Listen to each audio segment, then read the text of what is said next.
Thank you, Mr. Chairman, and thank you, Secretary, for being here today. First, a couple of comments. Mr. Kelly brought up the issue of cotton. You've heard that a number of times today. I just want to make sure that I would be incorrect by not making sure that I highlighted that Arizona grows a lot of cotton also, and some of the best in the world, and that my farmers are having the same problems as has been expressed here across this committee today. And the other issue with a lot of them is they want to be able to pass their farms on to their children, and the current conditions might not allow that to occur.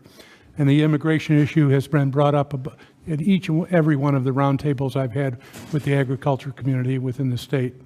Getting to a couple of other issues, though, broadband technology is so critical to rural Arizona. My district is about 1,000 square miles smaller than Georgia. So I have a lot of small towns in there. I have a lot of Native American tribes, actually 12 of them. The Navajo Nation is one of the largest, is the largest in land mass in the country. We're not going to be able to compete not only unless we have broadband, but high capacity broadband. We have to be able to compete with those sectors that are outside of rural Arizona to be able to create an opportunity for a knowledge-based economy. The other area that I have a real concern in is rural economic development and some of the programs that are going on there. The water and the infrastructure issue is critical. The skinny budget calls for elimination of water and wastewater programs. And I just I'd like to hear from you how we're going to address these issues in a meaningful way, because they've been issues decade after decade, and we still aren't making sure that rural America and our tribal nations, and just to give you an idea, the Navajo have 48% unemployment. The Hopi have 60% unemployment. My White Mountain Apaches, where I can't get a cell signal in the middle of their town, has an unemployment rate of 80% plus. And so, Mr. Secretary, I'd just like to get a rounded opinion of how you're going to get there. Well, again, you know I'm a former governor, and sometimes I didn't like what the revenue estimates were, but we dealt with it. Now, the other thing I learned as governor was I proposed a budget, but there was another group that had some input in what that budget was going to finally be. They were called the appropriators. So I understand that very well. I think you all have a collective wisdom regarding from your constituents over where these things need to be placed. And my commitment to you is whatever comes out of that, I'm going to make it work to the best of our ability. I hope you all have the wisdom to know where those needs are, and I trust that you will. But at this point, I'm not a proposer. I'm an administrator, and I'm going to take what comes out. We'll see what the president's budget is next week. You all will have your shot at it, and whatever you determine, I'm going to make sure we get as much value from that budget as we possibly can. Thank you, Mr. Secretary. My constituents expect leadership out of me, the executive branch of government, and other people that it's necessary to find that leadership. I believe you have the capability to have that leadership and have proven that in the past.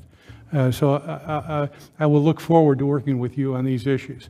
The last issue I have is forest fires and the type of funding that's coming out of and being dealt with from forest fires.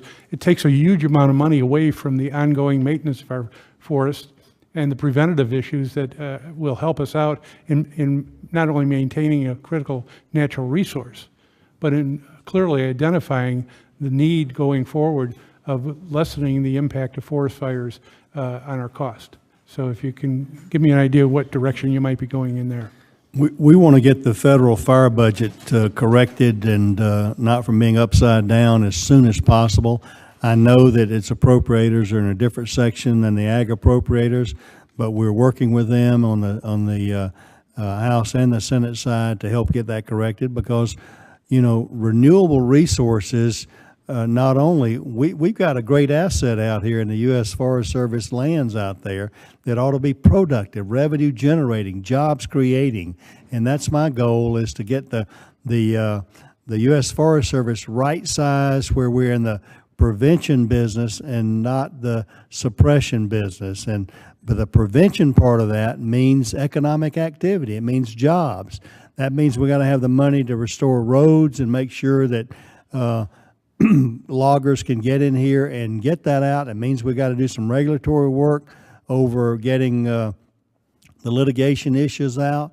And the ultimate goal is to be good neighbors. I would love for our U.S. Forest Service to manage our public forest lands just as well as our private landowners are across the land. So that's my goal.